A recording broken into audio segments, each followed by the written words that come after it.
une mère et un père, Joseph, et il y avait l'encadrement. Il y avait tout pour faire que cet enfant puisse s'épanouir. Et Jésus-Christ a pu avoir un encadrement correct parce qu'il y avait la parole de Dieu. Parce que Dieu n'avait pas choisi Marie par hasard parce que c'était sa servante. Il y avait la parole qui était assise dans son cœur, la parole qui était assise dans son foyer. Et il y avait aussi l'obéissance. Parce que Marie a obéi sans savoir forcément ce qui allait se passer. Donc Jésus-Christ, on a aussi remarqué que Marie lui donnait des choses à faire, lui donnait des instructions.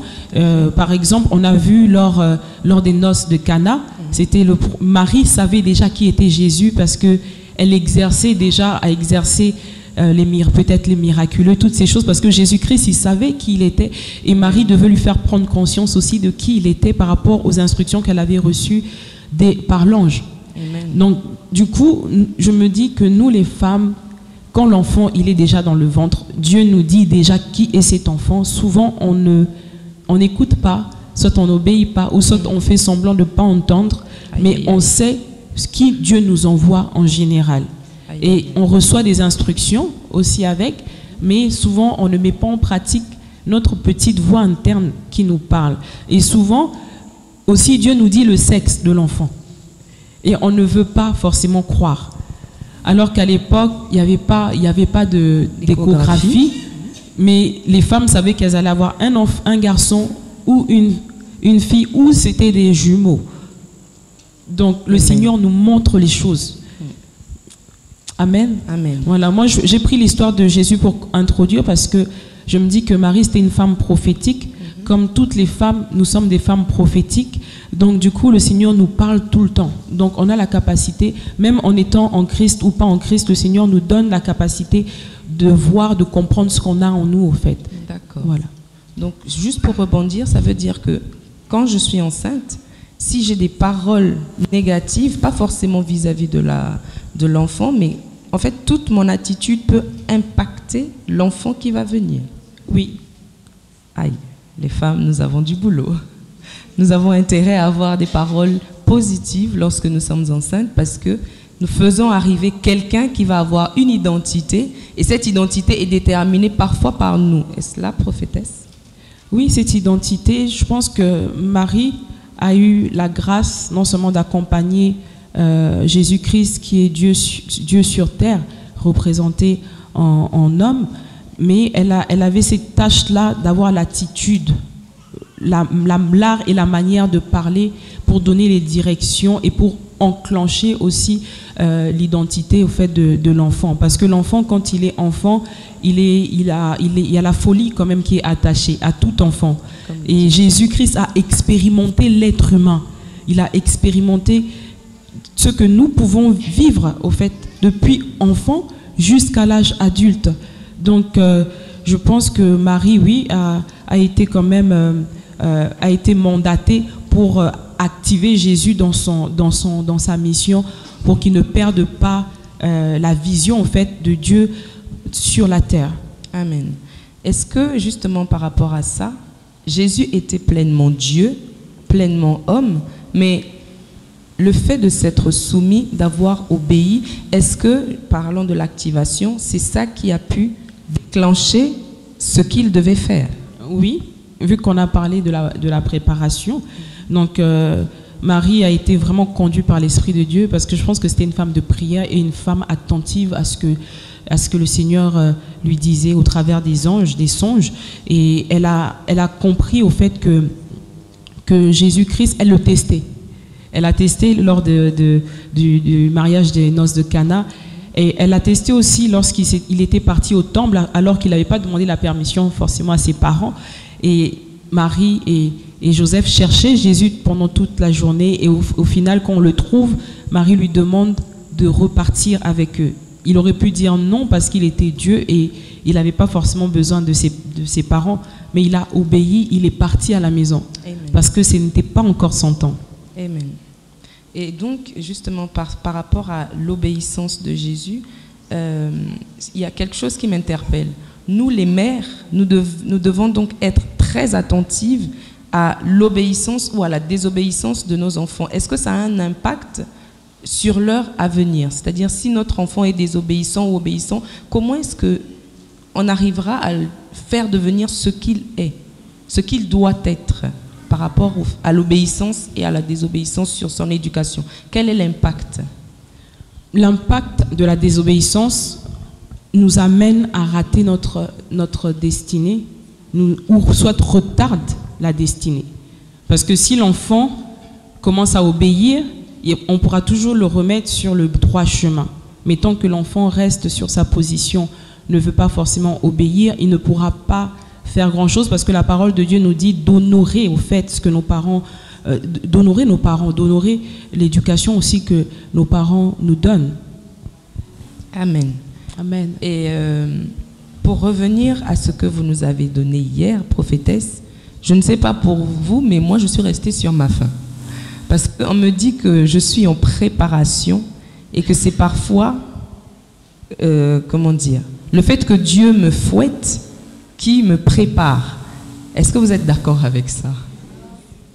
Et justement, quand on obéit, enfin, comment est-ce qu'on arrive à savoir que là, je fais la bonne chose par rapport à ce que Dieu attend de moi? Comment est-ce que j'arrive à savoir si je suis obéissante ou pas, même quand Dieu ne m'a pas parlé particulièrement par rapport à quelque chose, mais j'expérimente des blocages et que je n'ai pas été éduquée forcément par rapport à ça? Comment est-ce que je peux identifier que c'est réellement Dieu qui me bloque ou pas? En fait, moi, pour ma part, je prends tout comme prophétique. Amen. Parce que je me dis, quand la parole de Dieu nous dit dans Proverbe 1 que le fils doit écouter l'instruction de son père et l'éducation de sa mère. Et moi, je dis, mais Seigneur, toi, tu parles de l'instruction de ton père et l'éducation de ta mère. C'est de quelle mère et de quel père tu parles? Parce que moi, je prends ma parole, depuis que je suis en Christ, je prends ma parole et je lis la parole de Dieu, je la médite et je la mets en pratique. Quand je peux, quand je ne comprends pas, je demande conseil. Mais pour ma part, en tant qu'enfant de Dieu, en tant que chrétien, on doit comprendre que le Père dont il parle d'abord, c'est Dieu lui-même, et la mère, c'est l'Église. Amen. Quand on vient en Christ Jésus, Dieu nous envoie tout de suite à l'Église. On ne se pose pas la question pourquoi on se retrouve dans une Église. Et l'Église représente l'épouse de Jésus. Amen. Et l'épouse de Jésus, elle est là aussi pour amener l'enfant à être droit et obéissant. Amen. Donc c'est pour ça que le Seigneur nous amène à l'église. Maintenant, quand on est à l'église, le pasteur qu'on voit, on pense que c'est juste le pasteur, c'est le papa. Non, c'est la mère. Parce que c'est lui qui prend soin un peu de tout le monde. Amen. Il prend soin de tout le monde, mais par contre, la parole qu'il utilise, c'est les instructions que Dieu lui-même donne. Et lui, il ne fait que transmettre. L'Église est là pour transmettre ce que Dieu a dit pour ses enfants. Amen. Donc, si nous-mêmes, on n'obéit pas à la parole de Dieu, on est bloqué. On ne peut rien faire. Comme un enfant qui désobéit à ses parents, quand le papa inscrit un jeune à l'école et que ce jeune amène des mauvaises notes, il n'écoute pas la maman qui fait les devoirs avec lui chaque jour. La maman répète la même chose. Et le père, quand il va arriver, qu'est-ce qu'il va faire? Il va fouetter. Voilà. Donc c'est exactement la même chose que Dieu fait. Donc pour ma part, l'histoire de famille, là, c'est tellement prophétique. C'est l'histoire de Dieu avec son Église. L'histoire de Jésus-Christ et son Église. Et il nous demande tout simplement d'écouter, pas d'entendre, mais d'écouter et d'obéir à la voix de l'Éternel. Amen. Voilà, les instructions qui sont données à l'épouse, dont l'épouse maintenant a la lourde tâche d'éduquer l'enfant pour que l'enfant puisse rentrer dans sa destinée. Amen. Donc en tant qu'enfant, Dieu le Père nous donne les instructions dans sa parole et la mère, l'Église, nous enseigne. Si j'ai bien compris. Oui. Amen. Chacun pour sa part. Ok. Et donc pour en revenir à... Nous allons vers la fin de notre panel. Moi, j'ai une question. La Bible est énorme. Il y a beaucoup de pages dans la Bible, mais il y a une seule chose qui m'interpelle. Pourquoi Hadassa? Parce qu'il y a beaucoup d'histoires dans la Bible qui nous parlent tantôt d'obéissance ou de désobéissance, mais pourquoi particulièrement Hadassa? Qu'est-ce qu'il y a? Comment est-ce que le Saint-Esprit a illuminé vos yeux sur ce nom-là particulièrement? Parce que dans la Bible, on le voit à peine. Il apparaît juste à un moment donné et on dit tout de suite après Esther. Mais Hadassa, pourquoi prophétesse? Hadassa, pour moi, c'est un nom prophétique. C'est une personne prophétique. Et c'est une femme qui a su, pour ma part, mettre en pratique l'éducation qu'elle a reçue. Malgré les saisons, les temps et les circonstances, elle ne s'est pas éloignée de la parole qu'elle a pu recevoir pendant toute son enfance jusqu'à ce qu'elle arrive dans l'arène du roi. Parce que en observant en fait Esther se connaissait peut-être sous la forme du nom d'Hadassa, mais elle savait le poids de ce nom et comment dirais-je, peut-être la destinée ou l'impact de ce nom. Mais Esther, pour moi, c'est exactement la même chose parce qu'Esther veut dire étoile aussi. Donc, Hadassa, comme le dit le pasteur en m'enseignant, il me dit, mais Hadassa veut dire la myrte. La myrte, au fait, c'est une plante que l'on peut trouver même dans le désert. Même dans le désert, elle va persister. Amen. Même dans le désert, elle va rester présente. Même s'il n'y a personne, elle sera toujours là. Et elle aura toujours cette parole qu'on lui a instruit à mettre en pratique et elle le pratiquera. Voilà. Amen. Donc moi, ce qui m'a beaucoup interpellée par rapport à ce nom, c'était la persistance, le fait de toujours rester ferme, tenace face à la situation dans laquelle par laquelle on peut passer. Au fait, elle n'a pas changé. Elle n'a pas changé de bouche, elle n'a pas changé son regard et elle n'a pas changé sa manière de penser, même de Mardoché, même quand il s'était couché, il s'était dénudé. Elle est restée toujours sur la même position. Amen. Donc, nous avons toutes compris que Hadassa, pour nous les femmes, c'est la persistance. Pour nous les femmes, c'est d'être constante. Et quelles que soient les difficultés autour de nous, c'est de garder la même parole qui est la parole de Dieu. Amen. Amen. Je vous remercie, prophétesse.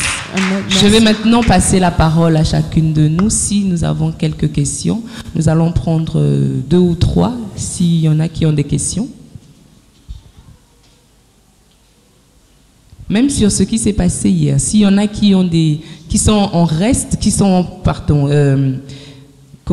restés sur leur faim, n'hésitez pas, vous pouvez poser des questions. Oui, je vois un doigt qui se lève.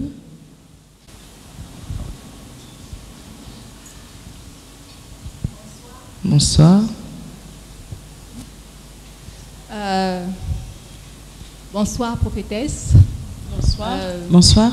Joanita, bébé de la maison du bâtisseur. Bien. Ma question est celle-ci. Je vais aller droit au but. Concernant ce que vous avez dit tout à l'heure en ce qui concerne l'éducation. Comment est-ce que nous devons être éduqués par nos parents, tout ça. Comment Jésus, comment Marie a pu éduquer, comment est-ce qu'elle a pu se comporter avec son enfant concernant l'éducation avec Jésus. Oui. Bien, ma question est celle-ci. En fait, jusqu'à présent, je me pose cette question-là. C'est cette même Bible-là. J'ai tout simplement oublié le passage. Cette même Bible-là dit ceci. Tu honoreras ton père et ta mère afin que tes jours soient prolongés sur la terre. Justement, c'est ça. Et c'est le même Dieu qui dit, parents, n'irritez pas vos enfants de peur que... j'aimerais un peu que... Je ne sais pas si je me fais comprendre. Ok, j'aimerais que vous m'expliquiez.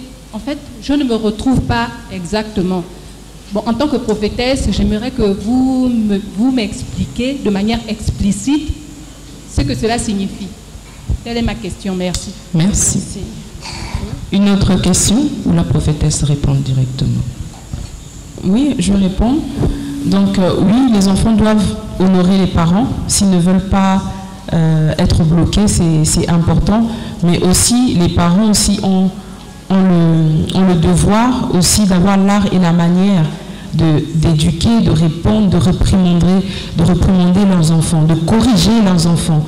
Il y a différentes stratégies qu'un parent peut adopter par rapport à la correction pour que l'enfant ne soit pas irrité.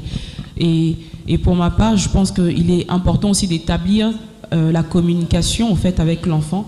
Et l'enfant saura tout de suite que si je fais ça, mes parents vont se fâcher avec moi. Et donc j'ai intérêt à me corriger. Ou sinon je dis la vérité à mes parents. Et c'est sûr que là, les parents ne vont pas forcément se mettre en colère d'une manière malsaine. Ils se mettront peut-être en colère, mais ils communiqueront de la bonne manière avec leurs enfants. Après, pour d'autres parents, peut-être qu'ils n'ont pas reçu forcément l'art et la manière d'être corrigés, ils corrigeront de la manière dont ils ont appris. Il ne faut pas forcément leur en vouloir parce que c'est ce qu'ils ont vu pendant leur enfance. Et s'ils ne connaissent pas Jésus, c'est sûr que c'est ce qu'on va recevoir. Mais quand on revient à Christ Jésus, nous, en tant qu'enfants, on doit pardonner aussi à nos parents. On doit comprendre que nous, au fait, ce qu'on apprend à l'église, eux, ils ne connaissaient pas ça. Parce que leurs parents ne connaissaient peut-être pas la parole, peut-être que leurs parents n'avaient pas l'art et la manière, peut-être que leurs parents aussi avaient reçu la même correction de la même manière pendant des années. Et c'est pour ça que les parents aussi, vous corrigez aussi comme ça. Donc on ne doit pas forcément en vouloir alors, aux parents et se dire que nos parents nous irritent. Enfin, ça c'est pour ma part. En gros, on ne donne que ce qu'on a reçu. Voilà, on ne donne que ce qu'on a reçu. Amen. Une autre question? C'est bon pour vous? Oui?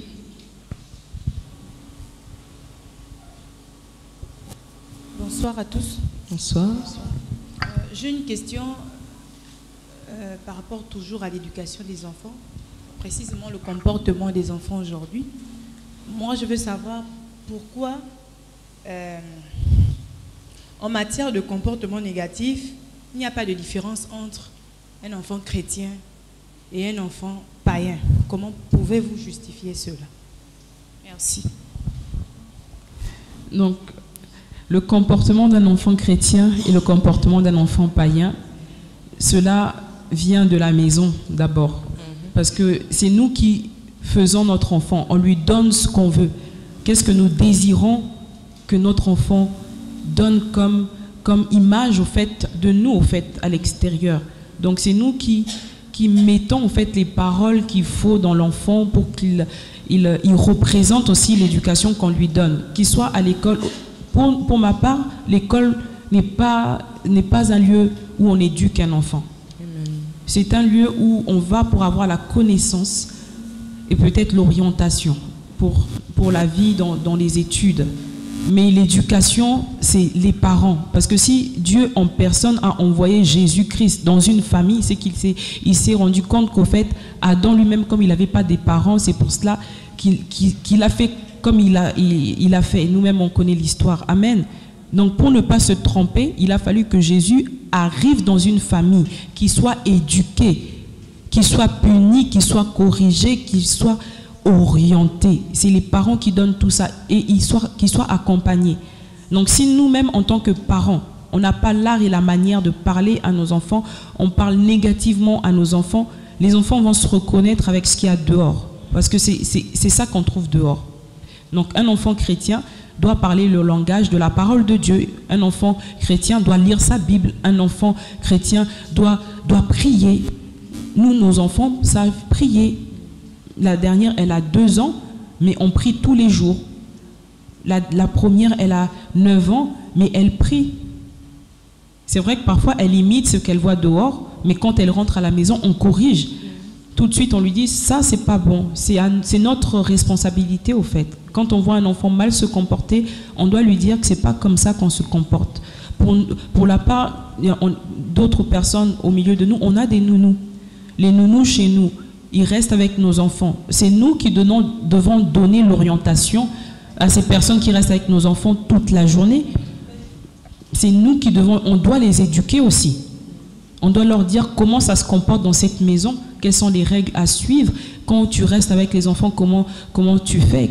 Les enfants, toi-même, il faut que tu apprennes à te laver tôt le matin parce que les enfants vont te voir te laver tôt le matin. Donc, on a des consignes qu'on doit donner parce que les enfants ce sont des personnes qui imitent. Des éponges. Voilà, ce sont des éponges. Tout ce qu'ils voient, ils absorbent. Donc, eux, ils apprennent avec les yeux. Donc, nous, les femmes, c'est pour ça que le Seigneur veut vraiment nous travailler parce qu'il veut travailler notre art d'être, notre manière d'être pour que nos enfants puissent juste imiter et qu'on soit leur modèle. Parce qu'aujourd'hui, nos enfants, ils ont des modèles comme Beyoncé dehors, ils ont des modèles comme je ne sais qui dehors, alors que les premiers modèles, ce sont les parents dans la maison. Voilà. Amen. Amen. Une autre question, une dernière. Oui. Bonjour, prophétesse. Bonjour. Je suis la sœur Octavie.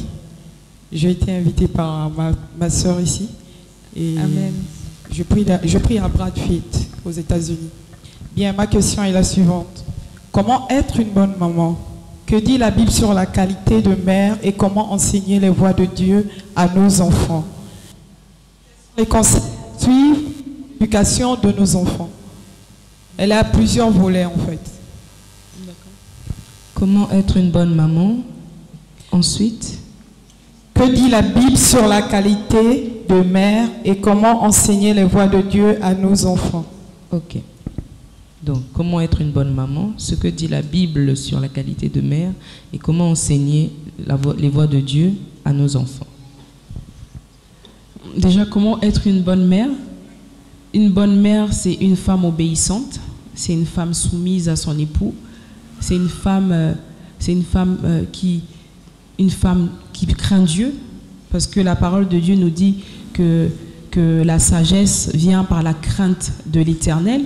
Donc si on craint Dieu, on met en pratique la parole de Dieu d'abord pour nous-mêmes, on sera une bonne personne. Pas juste une bonne maman, mais une bonne personne pour tout le monde. Parce que j'estime que quand on est mère aussi des autres enfants que l'on voit dehors, qui ne se comportent pas forcément bien, qu'on peut aussi ramener sur le droit chemin. Amen.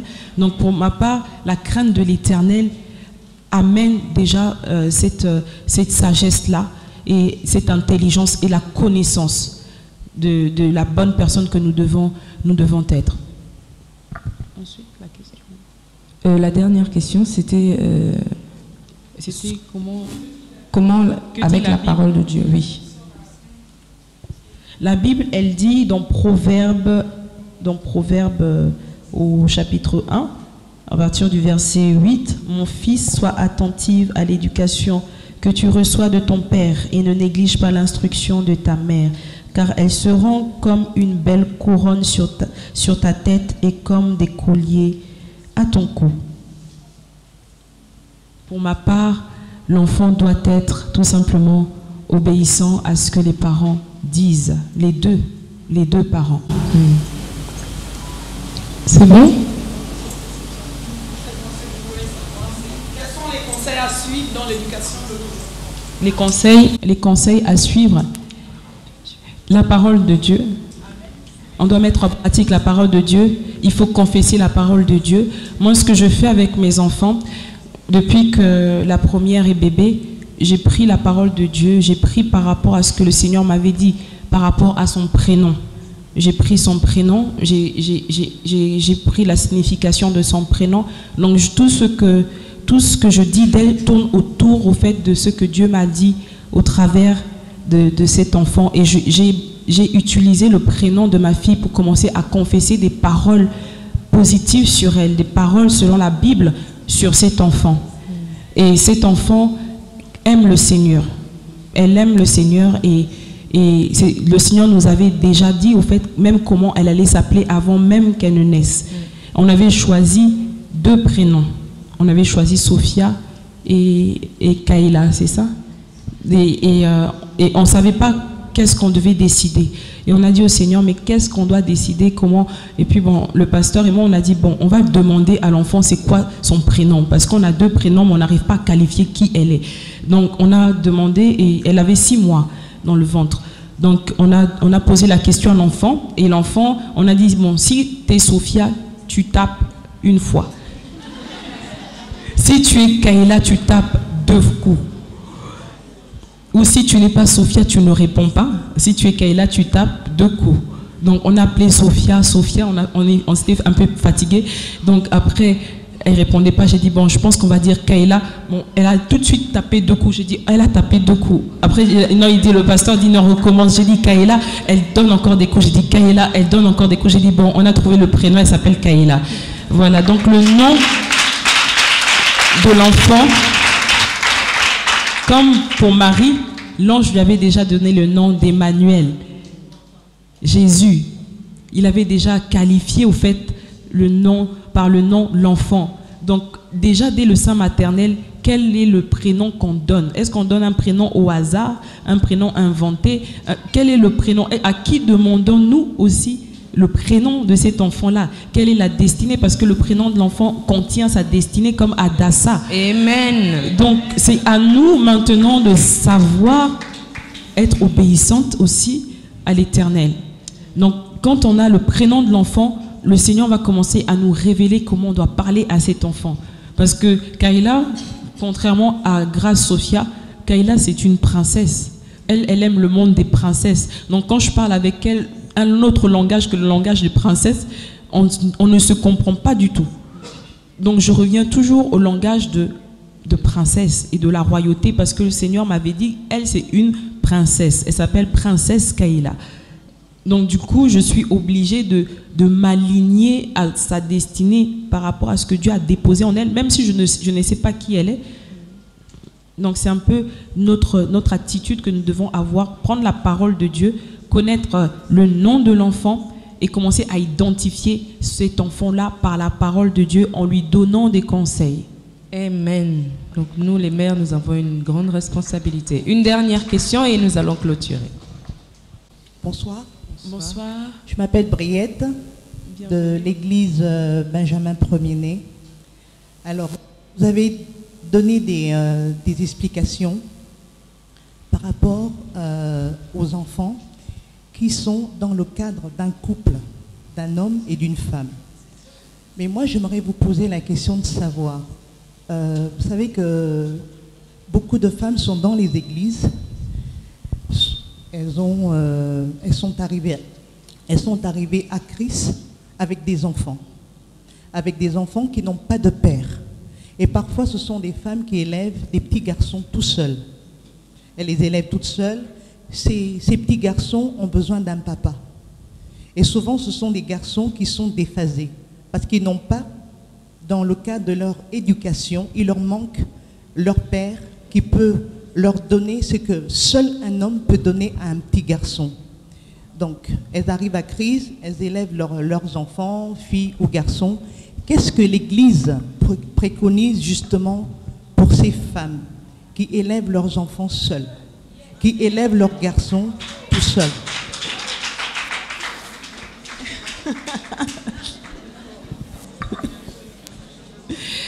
Ok, c'est une très très belle question. C'est vrai que c'est des cas qu'on a dans l'Église. Nous, pour notre part, on accompagne ces jeunes filles.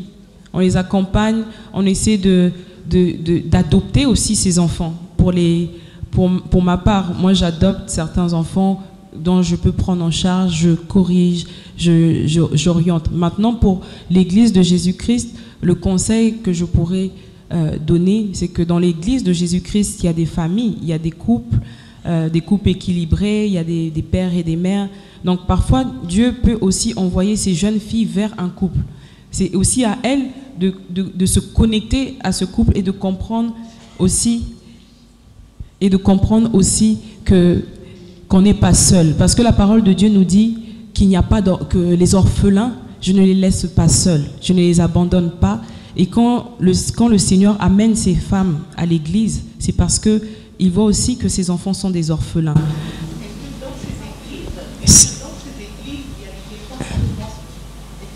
patrons justement qui parlent de ça et qui prennent réellement en charge et qui le disent avec ça. Excusez-moi, juste pour respecter le timing, je pense que ce sera une conversation que nous aurons en dehors de ce panel. Ou sinon, vous pourrez reposer des questions le samedi matin. Parce qu'on a un grand panel ici avec les autres servantes de Dieu et on va répondre à toutes les questions. Tout à fait. Amen. Et on a la parole avec nous. On est là pour vraiment être enseigné et on va répondre à toutes les questions qui vous préoccupent. Et on est là justement pour amener des solutions dans l'église de Jésus-Christ. C'est pas juste pour la maison du bâtisseur, c'est pour l'église de Jésus-Christ. Amen. Amen. Amen. Et bien sur cette bonne note, je vous remercie et je vous prie d'acclamer le Seigneur pour ce temps. Et je vais laisser la place à la suite du programme. Merci. Alléluia. Est-ce qu'on peut encore acclamer la présence du Saint-Esprit?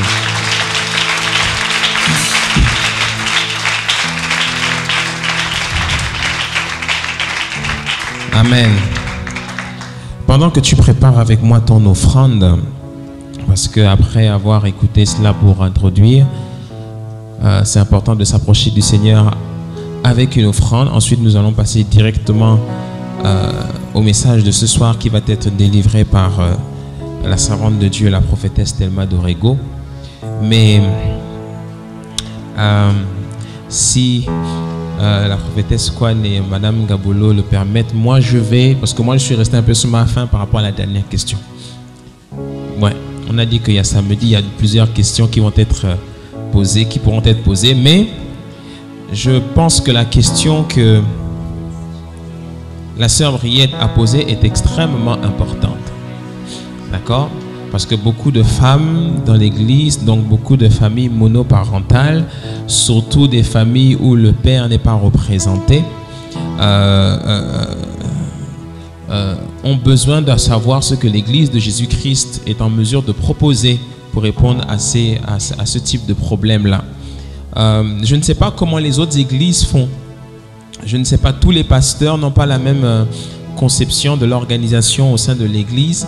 Et l'église, avant d'être une association, avant d'être une organisation juridique, etc., l'église avant tout est un corps spirituel. Alléluia. L'église est un corps spirituel, un rassemblement de personnes, des fils de Dieu qui se retrouvent autour de notre Père céleste.